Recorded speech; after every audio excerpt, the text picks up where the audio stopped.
സ്വർണനാഗം. പണ്ടൊരു കാലത്ത് രത്തൻഘട്ടിൽ സിക്കന്ദർ എന്നു പേരുള്ള ഒരു രാജാവുണ്ടായിരുന്നു. അദ്ദേഹത്തിന് നായാട്ടിൽ അതീവ താല്പര്യമുണ്ടായിരുന്നു. അദ്ദേഹം എന്നും തന്റെ ഭടന്മാരോടൊപ്പം നായാട്ടിന് പോകുമായിരുന്നു. ഒരിക്കലും വെറും കൈയോടെ അദ്ദേഹം മടങ്ങി വന്നിട്ടില്ല. ഇങ്ങനെയിരിക്കെ ഒരു ദിവസം അദ്ദേഹം നായാട്ടിന് പോയപ്പോൾ അദ്ദേഹത്തിന് ഒന്നും വേട്ടയാടാൻ സാധിച്ചില്ല. അദ്ദേഹം ആലോചിച്ചു, ഇന്ന് ഒരു മൃഗത്തെ പോലും വേട്ടയാടാൻ കിട്ടിയില്ലല്ലോ. വേട്ടയാടുന്നതിനായി അദ്ദേഹം വീണ്ടും കാട്ടിനകത്തേക്ക് പോയി. എന്നാൽ ഭടന്മാർ ഒരുപാട് പുറകെയായി. ഒരുപാട് യാത്ര ചെയ്ത് അദ്ദേഹം ഉൾക്കാട്ടിലകപ്പെട്ടു. അവിടെ വെച്ച് അദ്ദേഹത്തിന് ആരോ കരയുന്ന ശബ്ദം പോലെ തോന്നി. അദ്ദേഹം ആലോചിച്ചു, ഈ കൊടുങ്കാട്ടിനുള്ളിൽ ആരുടെ ശബ്ദമാണ് ഈ കേൾക്കുന്നത്? അദ്ദേഹം ആ ശബ്ദത്തിന് പുറകെ പോയി. അവിടെ എത്തിയപ്പോൾ അദ്ദേഹം കണ്ടത് കാടിനുള്ളിലിരുന്ന് അതിസുന്ദരിയായ ഒരു പെൺകുട്ടി ഒറ്റയ്ക്കിരുന്ന് കരയുന്നതാണ്. അദ്ദേഹം അടുത്തു ചെന്ന് അവളോട് ചോദിച്ചു, നീ ആരാണ്? നിനക്ക് എന്താണ് സംഭവിച്ചതെന്ന് പറയൂ. നീ എന്തിനാണ് ഇങ്ങനെ കരയുന്നത്?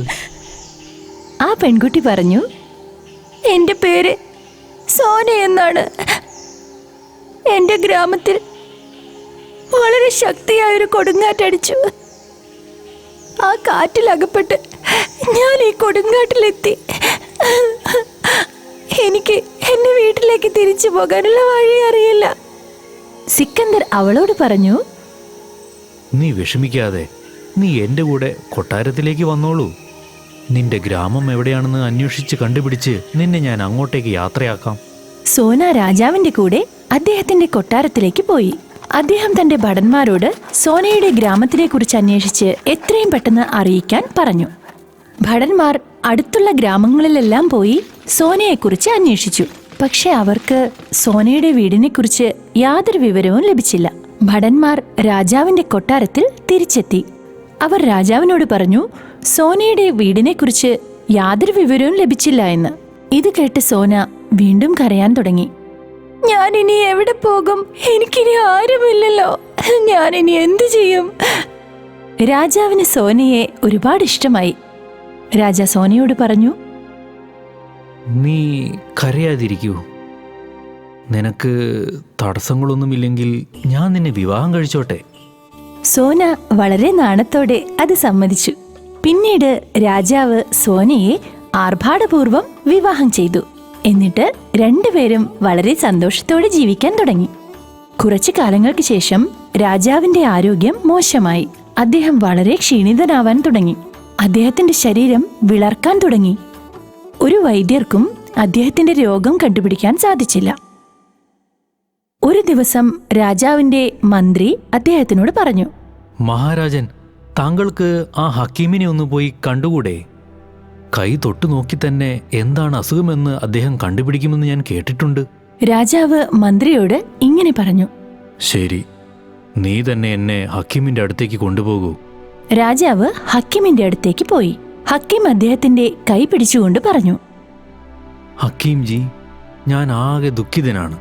ഒരു ചികിത്സയും എന്നിൽ ഫലിക്കുന്നില്ല. ആർക്കും എന്റെ രോഗമെന്താണെന്ന് മനസ്സിലാക്കാനും സാധിക്കുന്നില്ല. ഹക്കീം ഇങ്ങനെ പറഞ്ഞു, താങ്കളുടെ ഭാര്യയോടൊപ്പം ജീവിക്കുന്നതുകൊണ്ടാണ് താങ്കൾക്ക് ഇങ്ങനെയെല്ലാം സംഭവിച്ചത്. രാജാവ് ഹക്കീമിനോട് ഇങ്ങനെ പറഞ്ഞു, താങ്കൾ എന്താണ് പറയുന്നത്? എന്റെ ഭാര്യയിൽ നിന്നും എനിക്ക് എന്ത് പ്രശ്നമാണ് നേരിടുന്നത്? ഹക്കീം ജി പറഞ്ഞു, താങ്കളുടെ ഭാര്യ ഒരു നാഗമാണ്. അപ്പോൾ രാജാവ് പറഞ്ഞു, എന്റെ ഭാര്യ ഒരു നാഗമാണെന്നോ?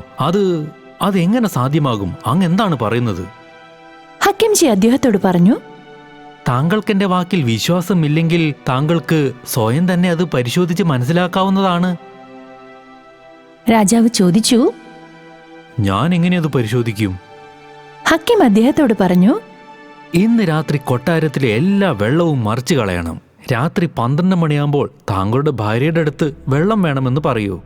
രാജാവ് ഹക്കീം ജി പറഞ്ഞ കാര്യം സമ്മതിച്ചു. കൊട്ടാരത്തിലെ മുഴുവൻ വെള്ളവും അദ്ദേഹം ഒഴുക്കിക്കളഞ്ഞു. രാത്രി 12 മണിയായപ്പോൾ രാജാവ് വളരെ ഉച്ചത്തിൽ നിലവിളിച്ചുകൊണ്ട് പറയാൻ തുടങ്ങി, എനിക്ക് വെള്ളം തരൂ, ഇല്ലെങ്കിൽ ഞാനിപ്പോൾ മരിച്ചു പോകും. സോന പറഞ്ഞു, പക്ഷേ കൊട്ടാരത്തിലെ എല്ലാ വെള്ളവും താങ്കൾ ഒഴിച്ചു കളഞ്ഞില്ലേ? ഞാനിനി എവിടുന്ന് കൊണ്ടുവരും? രാജാവ് പറഞ്ഞു, അതെനിക്കറിയില്ല. പക്ഷേ നീ എനിക്ക് വെള്ളം തന്നില്ലെങ്കിൽ ഞാനിപ്പോ മരിച്ചു പോകും. സോന പറഞ്ഞു, ശരി ശരി ശരി, ഞാൻ എവിടുന്നെങ്കിലും വെള്ളം കൊണ്ടുവരാം. എന്നിട്ട് അവളൊരു പാത്രമെടുത്ത് ജനലിന്റെ പുറത്തേക്ക് നീട്ടി. ഉടനെ അതിൽ വെള്ളം നിറയുകയും ചെയ്തു.